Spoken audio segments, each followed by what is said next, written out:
So it looks like the Washington Commanders have found their wide receiver 6, as former New England Patriots wide receiver Kendrick Bourne is set to meet with the Commanders on Tuesday.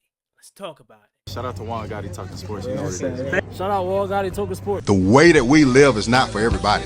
Nah, that ain't it, y'all. How do you think the rest of Jaden Daniels' career is going to go? If we're, 6, 7 games into Jaden Daniels' career and he's already milking injuries? Like, stop saying my name, you dick rhyme bastard.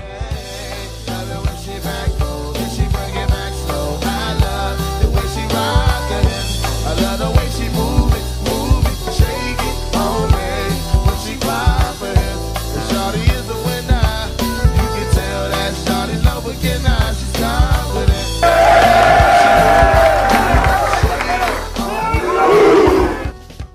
You know, possible trades and things like that. You know, there's a guy in New England, Kendrick Bourne, that does have a relationship, you know, going back to San Fran. So I know, ladies and gentlemen, we are all still celebrating the news of Micah Parsons being traded to the Green Bay Packers from the Dallas Cowboys. But we got to take a pause on that, as we got to get back to our business and focus on ourselves, as the New England Patriots have cut Kendrick Bourne. So y'all, update just got released yesterday, but who's to say that it's all said and done? Adversity, man, it's all in God's hands. I've been saying that lately, but now it's time to really live it. You know what I'm saying?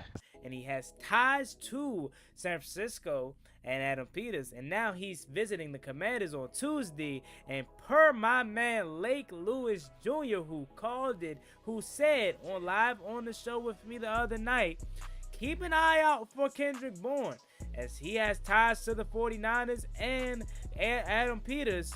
He could be coming to Washington, and that's made perfect sense for Washington. As we know, on their initial 53-man roster, only 5 receivers were who they decided to roll with, and typically teams go 6. I remember one year we went even 7 receivers, so it was apparent that they did not feel comfortable with any of the veteran guys that they had throughout the summer, whether it was Chris Moore, whether it was KJ Osborne, or whether it was the young guy like Ja'Cory Brooks or Michael Gallup, the older veteran as well, who they ultimately cut. So they had to go out and find somebody to be serviceable as the receiver 6. And Kendrick Bourne meeting with the Commanders Tuesday all but guarantees that he'll be signed by the Washington Commanders, if you ask me. Now, what are we getting from Kendrick Bourne? Now, if you look at Kendrick Bourne's statistics over the last few seasons, he has not played for the 49ers since 2020. He spent the last 4 seasons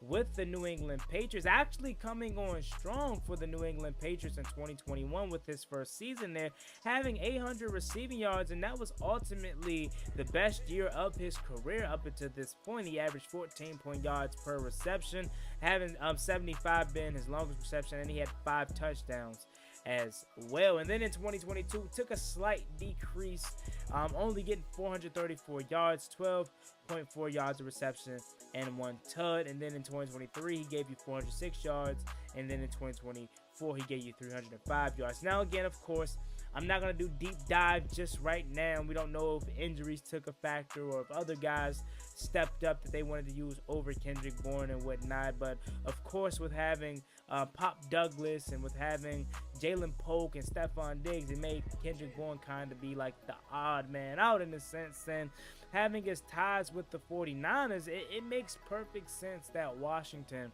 is going to be interested in him. And I all but guarantee he'll be here in Washington as the receiver 6 now, and that's the perfect spot for him, if you ask me. If you're finding a way to get anything productive out of your wide receiver 6, it would be perfect. Because I said live last night on the Burgundy Breakdown with the fellas, go subscribe to the channel if you haven't already. We ultimately need somebody to step up, right? I go back to free agency where We let OZ walk. We let Diami walk. And I felt like that was a bad idea because you needed some type of production from somebody outside of Terry. And then after signing Debo, outside of Debo, and you go out and you get a rookie, Jalen Lane, who we're all excited about. But it's like, who else? You got Noah Brown, obviously. But it's like, who else? You need somebody that's going to be able to stretch the field, somebody that can be an underneath guy and be quick and twitchy. And I felt OZ was that perfect guy. But Washington ultimately decided to go in a different direction. But bringing in Kendrick Bourne, it's perfect. I can't think of no really downside for it. You're not taking a risk on a guy that can bite you in the tail. You're taking a risk on a guy that if he doesn't pan out, okay, so be it, you move on. Now, going back to his time with San Francisco, he had 487 receiving yards in 2018, 358 receiving yards in 2019, 667 yards in 2020. So the last time he was with AP, he pretty much was solid. But the biggest thing that I like about Kendrick Bourne the most is his ability to run after catch, as he already has 10.9 yards he averaged last year in 2024, 11 that he averaged in 2023, and 12.4 that he averaged in 2022. And in 2021, his best year, he averaged 14.5 yards of reception. And he does not have a season in the single digits of averaging yards per catch. So he's a guy that's going to stretch the field for you, right? He's a guy that's going to, you get the ball in his hands to get him out in space, he can perform. So again, I don't see no downside to it. The only other thing that I was like was Ja'Cory Brooks. And if he didn't make the roster, it was not really nobody that I felt comfortable with going out there and getting. But you had to think Washington was going to do something at receiver again, because it's rare that a team goes out there and they go into the season with just 5 guys out there. You look at this receiving core with Terry, with Debo, with Noah Brown, with potentially Kendrick Bourne, Jalen Lane, Noah, and obviously Luke McCaffrey. It takes an increase for sure. I don't know if playing with Debo Samuel can ignite what Kendrick Bourne once was in this league. As again, you go back to his statistics, and that year in 2020 he played with Debo, he had 667 yards. So maybe, just maybe, he can find a way to find his way into this offense. But more of the story, and at least the better thing is, we don't have to rely on Chris Moore. Amen to that, right? We don't have to rely on KJ Osborne to be receiver 6. We can actually have a serviceable guy that can come in and play some snaps if need be. And again, going back to his time in New England, I think he was just cut due to the talent that was already there, and they're younger, and they're quite frankly better at this point. So they were able to just release him and not have too much of a hiccup or too much of ties to him. That doesn't mean he can't play. He's only 30 years old, and I like it. And the thing about football is it's not about the money, but it is knowing your value. It is playing for what you believe you're worth.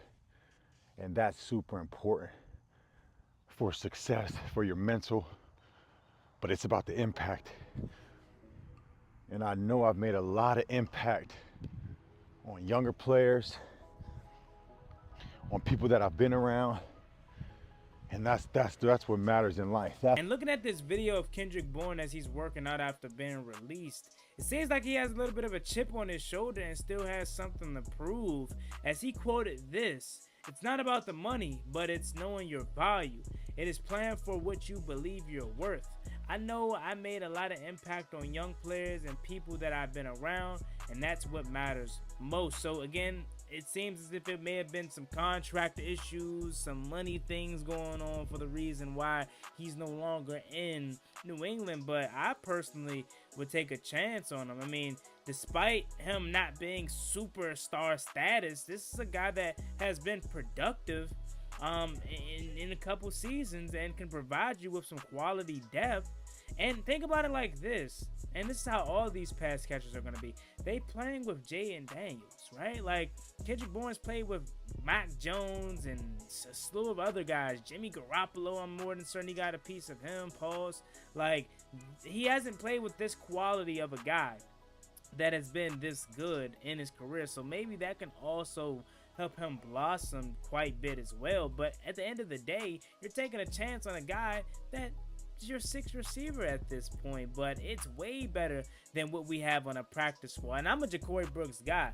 That's the only guy that I would take a chance on. But even him, I would much rather have it be a guy that you know can go out there and contribute. This is a guy that played in the Super Bowl as well. Like, this is somebody that you want to reunite, you know, with Adam Peters. And again, we go with trusting AP. He brought in Javon Kinlaw because of his ties to 49ers. He brought in Debo because of his ties to 49ers, right? He traded Brian Robinson to the 49ers. Like, we're going to always do business with him, but more of the story is trusting Adam Peters because he knows how these guys truly are. He knows if a guy is worth getting or not. So I think this is big for the Commanders. I do, as it ultimately may not turn out to be super productive, but he may be a guy that can come in and contribute. And that's all you need. You don't need superstar status from everyone on your roster and your wide receiving core. You got 2 stars in Debo and Terry. Now the rest of the guys can just fill in and contribute. That'd be awesome. So that being said, let me know what you guys think about this video down in the comment section. How do you feel about Washington